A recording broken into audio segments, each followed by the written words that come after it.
নমস্কার, বাঙালির ঘরকন্যায় সবাইকে স্বাগত। আজকে আমি দই পুরি বানিয়ে নেব। এটা মাংস, আলুর দম, ছোলার ডাল, ভাঙা আলুর তরকারি যে কোনো কিছুর সাথেই খেতে ভীষণই ভালো লাগে। এর জন্য আমি এখানে একটা বড় সাইজের বাটি নিয়ে নিয়েছি, আর তাতে হাফ কাপ পরিমাণ সুজি দিয়ে দিলাম, আর আমাদের ঘরেরই বানানো টক দই 1 বাটি পরিমাণ দিয়ে দিয়েছি। এবার একটু জোয়ানকে আমি হাতে ক্র্যাশ করে দিয়ে দিলাম। এতে করে লুচি পরোটা খেলে গ্যাস অম্বল হওয়ার ভয়টা থাকে না। এবার এতে আমি পরিমাণ মতন নুন দিয়ে দিচ্ছি, আর দিয়ে দিচ্ছি হাফ চামচ মতন চিনি। এখানে চিনিটা কিন্তু দেবেন, কারণ টক দই দেওয়া আছে, চিনিটা দিলে টকটা ব্যালেন্স করবে। এবার সবগুলো উপকরণকে আমি ভালো করে প্রথমে একটু মিশিয়ে নিচ্ছি। তারপরে 1 কফি মগের 1 মগ আটা আমি এখানে নিচ্ছি। আমি যেহেতু এখানে পুরি বানাচ্ছি, তাই এটা আটা দিয়ে বানাচ্ছি। যদি লুচি হতো তাহলে ময়দা দিয়ে করতাম। এবার পুরোটা আটাই এর মধ্যে দিয়ে দিলাম, আর যে বাটিটাতে টক দই ছিল সেই বাটি ধোয়া জল একটু দিয়ে দিলাম।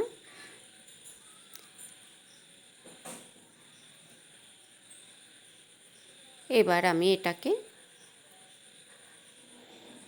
ডলে ডলে একটু সময় নিয়ে মেখে নেব।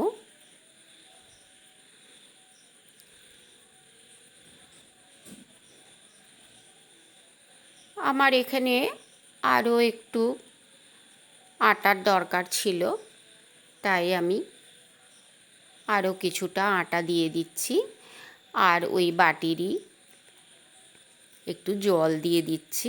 জলটা পুরোটাই দিয়ে দিচ্ছি। ধপধপে সাদা লুচি রেসিপি আমার চ্যানেলে দেওয়া আছে, তার লিঙ্কটা আমি ডেসক্রিপশন বক্সে দিয়ে দেব, আপনারা চাইলে দেখে নিতে পারেন। দেখুন, খুব সুন্দর সফট একটা ডো তৈরি করেছি, আর একটু তেল দিয়ে ভালো করে একটু মেখে নিচ্ছি, যাতে এটা মানে ওপরটা শক্ত না হয়ে যায়। এবার মিনিট 15 সময়ের জন্য রেস্টে রেখে দেব। 15 মিনিট পরে আমি আবার একটুখানি ডলে নিয়ে ছোট ছোট লেচি কেটে নিচ্ছি। এই লেচিটা আপনারা আপনাদের পছন্দ মতন ছোট বড় করে নিতে পারেন। এই পুরিগুলো যেহেতু আটার, সেই জন্য এগুলো কিন্তু ধপধপে সাদা হবে না, একটু হালকা লালচে রং হয়। ময়দার যতটা সাদা হয় এটা সেটা হয় না। এবার আমি একটা একটা করে পুরি বেলে নিচ্ছি। ওদিকে আমি কড়াই বসিয়ে দিয়েছি, তাতে কিছুটা সাদা তেল গরম করতে দিয়েছি। এইভাবেই আমি সমস্ত পুরিগুলোকে বেলে নিয়েছি, মানে এখন আমার যতগুলো দরকার। আর তেলটাও ভালো গরম হয়ে গেছে। দেখুন, পুরিগুলো কিন্তু খুব সুন্দর ফুলে উঠছে। আমার এই রেসিপিটা আপনাদের কেমন লাগলো আমাকে কমেন্টে জানাবেন, আর একটু লাইক শেয়ার করে দেবেন। আর যারা আমার চ্যানেলে নতুন, তারা চ্যানেলটা সাবস্ক্রাইব করে আমার পাশে থাকবেন। দেখুন, পুরিগুলো কিন্তু একেবারে বলের মতন সুন্দর ফুলে যাচ্ছে। এইভাবেই আমি সবকটা পুরি ভেজে নেব।